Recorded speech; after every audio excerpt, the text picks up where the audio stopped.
The issue of Kashmir is no more about just pure control of the territory. India is hell-bent on making sure this file is completely closed. Whether it is the political narrative of the Kashmiris,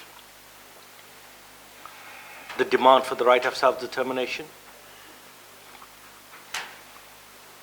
or any legal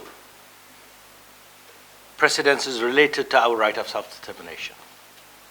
India is really trying its best to close the whole file completely by changing the demography.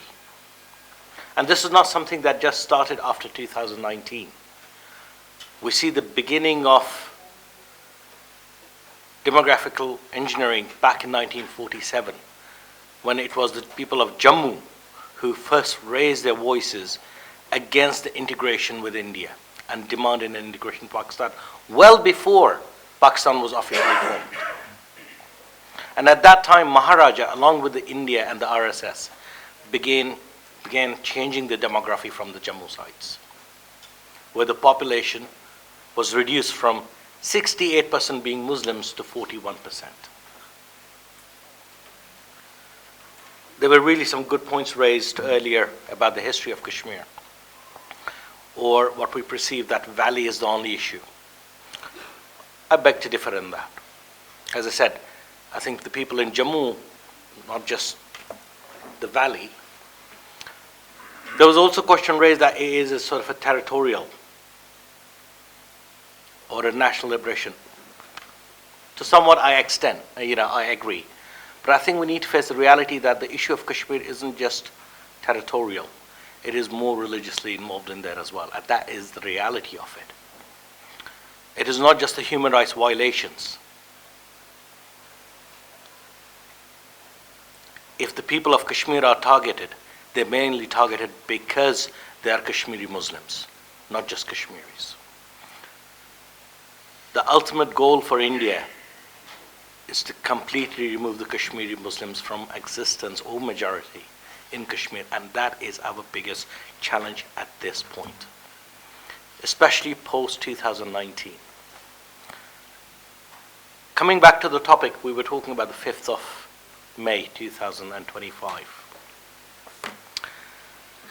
I think this is one of the biggest blessings that I've seen since I've been into this, trying to do my bit, or try to play my role in the Tahrik and being the voice of my people.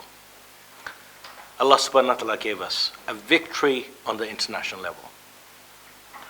If we fail to capitalize and materialize this opportunity at this point, when pretty much most of the West is in support of our current administration, of Pakistan,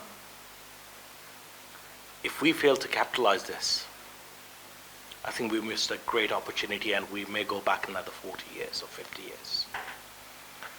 It's the same, if I mentioned Trump, who's very close to our Marshal, Field Marshal Asif Munir Saab. He calls him his friend, his best Field Marshal. And that is a really victory to us.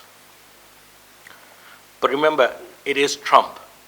Is the same person who just 2 days before, when Pakistan retaliated and answered India's incursions, his statement was, this issue has nothing to do with us. Let them sort out their own issues. That was his stance. Yeah, we've had some great statements from Obama or Bill Clinton, and then what happened? My point is, yes, this is an opportunity. Let's not be complacent on it. Let's not put our all eggs in one basket. We have to work on other streams, and most importantly, if we are going to go forward, there are key 3 things that we need to have. We need a single party or single voice, single narrative for the whole Kashmir cause.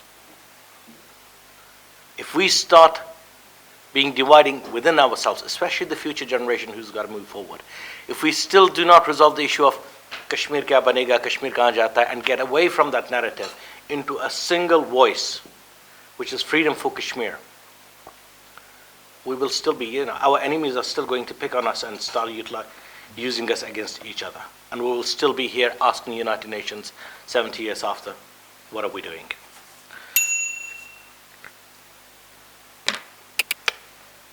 I think, without saying, strength is one of the key things that's working in the current world. When Pakistan showed its strength, the world started listening and viewing Pakistan differently. And I think this is one of the key things that we need to take away from after 2025. If Pakistan is to champion the cause of Kashmir, it needs to strengthen itself. कमजोर पाकिस्तान किसी को नहीं पसंद है, कोई सुनता भी नहीं था पाकिस्तान का। जब ताकत दिखाई तभी दुनिया ने उसको मान लिया। And if we become complacent at where we are, we will go back down again. We have to keep on improving this posture. We have to keep on improving, strengthening Pakistan in every field, not just diplomacy, not just politics, but in our military power. And I was kind of doing some research on this. ये जो 4-5 दिनों की incursions or fight हुई, I think there was more money spent in these 4-5 days between the two countries than the whole World War II.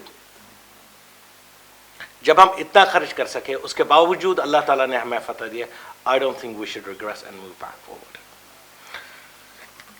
Lastly, I want to conclude with just a couple of one thing that I think, which Faisal mentioned last time. I think there was an article about somebody had written कि अगर कश्मीर को आज़ादी मिलेगी, it will be the disintegration of India, and that is one of the biggest challenges. Our narrative has to be slightly different and corrected.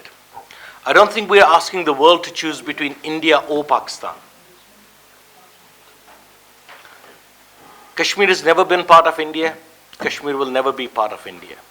And I think India is strong enough to make sure it doesn't get disintegrated. But as a future, we need to make our narrative clear.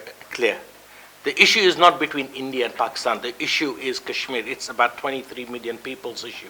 It is the issue of their basic human rights, the right to self-determination. It is not a territorial issue. It is not a bilateral issue. And unless we change that narrative on the international level, that we are asking the world to choose between a world that is governed by humanity, law and order, versus a world that is governed by fascism, by might is right. That is the narrative that we need to move forward.